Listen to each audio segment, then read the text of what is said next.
ہمارا پڑوسی ملک بھارت چاند پر پہنچنے والا دنیا کا چوتھا ملک بن گیا ہے۔ بھارت سے پہلے امریکہ، چین اور روس چاند پر پہنچنے میں کامیاب ہوئے تھے۔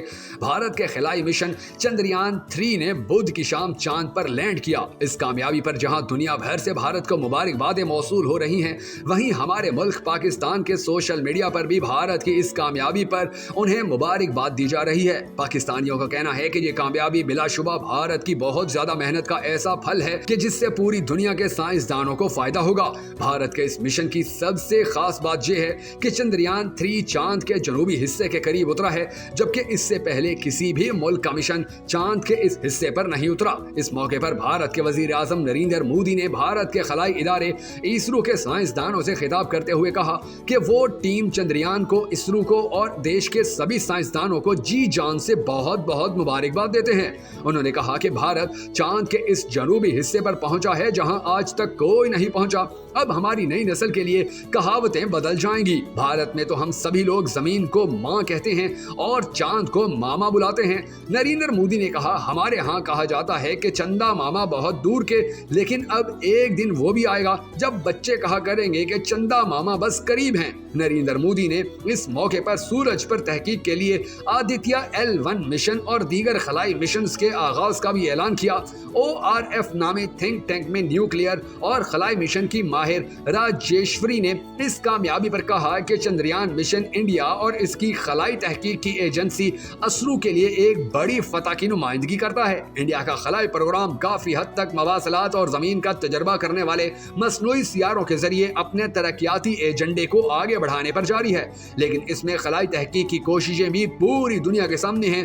یہ مشن انڈیا کو چین کے مقابلے میں لا کھڑا کرتا ہے۔ اگرچہ انڈین خلائی پروگرام چین کے مقابلے میں بہت چھوٹا ہے، لیکن انڈیا کی کوشش ہے کہ وہ اس دوڑ میں ضرور شامل رہے۔ خلا عظیم طاقتوں کے درمیان مقابلے کا ایک اور میدان بن گیا ہے اور انڈیا ابھرتی ہوئی نئی عالمی خلائی دوڑ میں تیزی سے مغربی طاقتوں کے ساتھ مقابلہ کر رہا ہے۔ اس مشن کی کامیابی سے انڈیا کے دوسرے خلائی مشنز کو بہت طاقت ملے گی، جس میں 2024 میں انسانی خلائی مشن کا آغاز بھی شامل ہے، یعنی بھارت 2024 میں چاند پر اپنے سائنسدانوں کو بھی بھیجے گا۔ یہ مشن اس لحاظ سے بھی اہم ہے کہ اس طرح کے مشن کئی ایسے ممالک کو ایک ساتھ جوڑتے ہیں جو مشترکہ سائنسی مقاصد کے حصول کے لیے تعاون کرتے ہیں۔ انڈیا کے معروف اخبار دی ہندو میں کریا یونیورسٹی سے تعلق رکھنے والے ماہرین ایس شیور کمار اور وکاش پانڈے لکھتے ہیں کہ چندریان کی کامیابی چاند کے قطب جنوبی میں مستقبل کے مشنز میں بین الاقوامی تعاون کی گنجائش پیدا کرتی ہے۔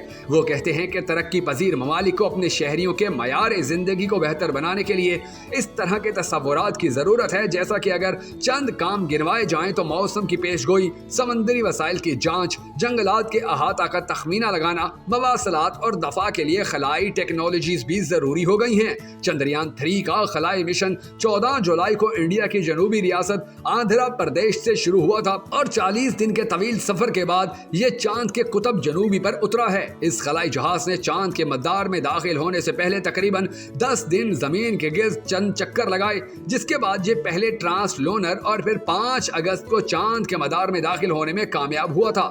17 اگست کو اس مشن کا آخری مرحلہ شروع ہوا تھا، جب لینڈر پروپلشن ماڈیول سے الگ ہوا، جو بعد میں اسے چاند کے قریب لے گیا تھا۔ کامیاب لینڈنگ کے بعد اس خلائی مشن سے 6 پہیوں والی ایک گاڑی چاند کی سطح پر اترے گی اور وہاں موجود چٹانوں اور گڑھوں کے گرد گھومے گی۔ اس دوران وہ جمع کیے جانے والے اہم ڈیٹا اور تصاویر کو واپس زمین پر تجزیے کے لیے بھیجے گی۔ چاند کی سطح پر اترنے والی یہ گاڑی ایسے آلات لے کر جا رہی ہے جو چاند کی سطح کی خصوصیات، سطح کے قریب کے ماحول اور سطح کے نیچے کیا ہو رہا ہے جیسے معاملات کا مطالعہ کرنے کے لیے ٹیکٹونک ایکٹیویٹی کے بارے میں معلومات جمع کرے گی۔ چندریان 3 مشن کے بڑے اہداف میں سے ایک پانی سے بننے والی برف کی تلاش ہے۔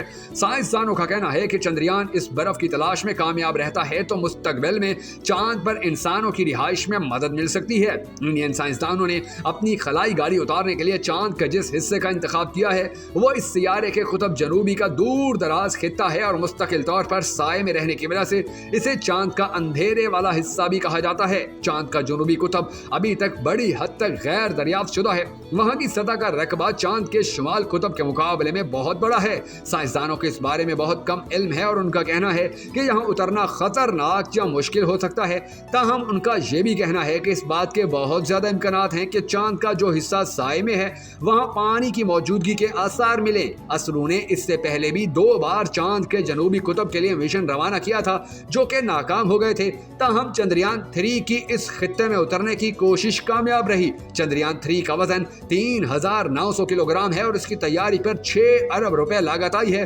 چندریان 3 میں موجود چاند گاڑی کا نام اسرو کے بانی وکرم سے منسوب کیا گیا ہے۔ اس چاند گاڑی کا وزن 1500 کلو گرام ہے اور اس میں موجود پرگیان نامی روور 26 کلو کا ہے۔ پرگیان سنسکرت کا لفظ ہے جس کے معنی دانش مندی یعنی عقل مند کے ہیں۔ چندریان 3 انڈیا کی جانب سے چاند پر تحقیق کی غرض سے بھیجا جانے والا تیسرا خلائی مشن ہے اور اس کے بارے میں کہا جا رہا ہے کہ یہ اس سے پہلے بھیجے جانے والے 2 مشنز کے دوران حاصل ہونے والی معلومات کی روشنی میں تیار کیا گیا ہے۔ یہ انڈیا کا تیسرا مشن ہے جسے ملک کے پہلے مون مشن کے 15 سال بعد بھیجا گیا ہے۔ اکتوبر 2008 میں چاند کی جانب انڈیا کا پہلا مشن چندریان 1 بھیجا گیا تھا جس نے چاند کی سطح پر پانی کے مالیکیولز کی موجودگی کو دریافت کیا اور یہ ثابت کیا کہ چاند کی سطح پر دن کے وقت ایک ماحول ہوتا ہے۔ انڈیا کے پہلے چاند مشن کی کامیابی نے انڈیا کی خلائی تحقیق کو نئی قوت بخشی اور اس وقت کے وزیر اعظم منموہن سنگھ نے اسی زمانے میں چندریان 2 مشن کی منظوری دی تھی۔ یہ مشن جولائی 2019 میں بھیجا گیا تھا جس میں ایک آربیٹر چاند گاڑی اور روور شامل تھا۔ اس مشن کو جزوی کامیابی مل سکی تھی کیونکہ اس مشن میں شامل آربیٹر آج بھی چاند کے مدار میں موجود ہے جو روزانہ کی بنیاد پر چاند کی جانچ کرتا ہے۔ دوسری جانب آربیٹر سے چاند کی سطح کے لیے جو لینڈر روانہ کیا گیا تھا، چاند کی سطح سے محض 2 کلومیٹر کے فاصلے پر اس کا آربیٹر سے رابطہ منقطع ہو گیا تھا۔ 40 دنوں کے لمبے سفر کے بعد چندریان 3 کے لینڈر نے چند گھنٹوں میں چاند کی سطح پر اترنے کی تیاری کی۔ کیونکہ لینڈنگ کا یہ عمل بہت نازک اور مشکل ہوتا ہے، اس میں سب سے اہم آخری 15 منٹ ہوتے ہیں۔ یہ 15 منٹ چندریان 2 کی لینڈنگ میں بھی اہم ثابت ہوئے تھے۔ اس وقت کے اسرو کے سربراہ نے مشن کی ناکامی کو آخری 15 منٹ کی دہشت قرار دیا تھا۔ سن 2019 میں چندریان 2 کے لانچ میں لینڈر ماڈیول چاند کی سطح سے 2.1 کلومیٹر کے فاصلے تک پہنچ گیا تھا۔ اس وقت تک سب کچھ ٹھیک تھا لیکن اس کے بعد لینڈر ماڈیول معمولی تکنیکی خرابی کی وجہ سے کریش ہو گیا۔ اسرو کے موجودہ چیئرمین ایس سومناتھ نے کہا ہے کہ چندریان 3 لینڈر ماڈیول کے ساتھ اس طرح کے حادثے کو روکنے کے لیے تمام انتظامات کیے گئے ہیں اور اگر حساب میں معمولی سی بھی غلطی ہو جائے تو بھی سائنسدانوں نے چندریان 3 لینڈر کو سطح پر اتارنے کے لیے احتیاطی تدابیر اختیار کی ہیں۔ زمین پر کسی ہوائی جہاز یا چیز کے اترنے کا منظر یاد رکھیں۔ طیارہ اونچائی سے آہستہ آہستہ آگے اور نیچے کی طرف آتا ہے اور رن وے پر اترتا ہے۔ اسکائی ڈائیور جو ہوائی جہاز سے چھلانگ لگاتے ہیں پیراشوٹ کی مدد سے بحفاظت زمین پر اترتے ہیں۔ یہ دونوں عمل زمین پر تو ممکن ہے لیکن چاند پر ممکن نہیں کیونکہ چاند پر کوئی ہوا نہیں ہے، اس لیے لینڈر کو ہوا میں اڑا کر نہیں بلکہ صرف پیراشوٹ کی مدد سے لینڈ کرانا ممکن ہے۔ اس کے لیے چندریان 3 کے لینڈر میں راکٹ نصب کیے گئے تھے۔ ان کو اگنائٹ کرنے کے بعد لینڈر کی رفتار کنٹرول کر کے سائنسدان سست رفتاری کے ساتھ سافٹ لینڈنگ کی کوشش کرتے ہیں۔ لاکھوں میل دور منگلیان کو بھی زمین پر موجود وسیع خلائی نیٹ ورک سے جڑے سائنسدانوں کے ہاتھوں کنٹرول کیا جاتا ہے۔ چندریان 3 کے لانچ سے لے کر چاند کی سطح پر اترنے تک اسرو کے سائنسدان بوسٹر جلا کر اس کی سمت اور رفتار کو کنٹرول کرتے رہے لیکن لینڈنگ کے دوران اسے اس طرح کنٹرول نہیں کیا جا سکتا، اس لیے اس میں خود کار خود بخود اترنے کا پروگرام نصب ہے۔ چندریان 2 میں بھی ایسا ہی نظام نصب کیا گیا تھا لیکن وہ ناکام ہو گیا تھا اور یہ کامیاب ہو گیا ہے۔ اب پوری دنیا کی نظریں بھارت کے اوپر ہیں اور وہ بھارت کے ساتھ تعلقات مزید بہتر کرنے کی کوششوں میں جٹ گئے ہیں کیونکہ ان کو بڑی اچھی طرح اس بات کا اندازہ ہو گیا ہے کہ بھارت دنیا کا وہ پہلا ملک ہے کہ جس نے چاند کے مشکل ترین حصے کے اوپر اترنے میں کامیابی حاصل کی ہے۔ جب بھارت یہ کام کر سکتا ہے تو بھارت اس سے بہت آگے بھی جا سکتا ہے۔ اب سوچنا یہ ہے کہ پاکستان کب اپنے مشن چاند پر بھیجنے کی کوشش کرتا ہے یا چاند پر بھیجنے کی کوشش کرتا بھی ہے یا نہیں، کیونکہ آج تک پاکستان کے اندر اس حوالے سے کوئی کام نہیں کیا گیا اور نہ ہی تحقیقات کو اس حد تک آگے لے جانے کی کوشش کی گئی ہے، بلکہ پاکستان کے اندر تو حقیقت یہ ہے کہ جب چاند دیکھنا ہو چاہے وہ محرم کا ہو، رمضان کا ہو یا عید کا ہو، تو اس کے اوپر بھی ہمارے سائنسدانوں کو بہت زیادہ مسائل کا سامنا کرنا پڑتا ہے۔ تو پھر کیسے سوچا جا سکتا ہے کہ پاکستانی سائنسدان بھی کبھی چاند پر جائیں گے؟ لیکن چونکہ یہ پوری دنیا ہی امید پر قائم ہے تو ہم سب کو بھی یہ امید رکھنی ہے کہ ایک نہ ایک دن بھارت کی طرح پاکستان بھی چاند پر ضرور پہنچ جائے گا۔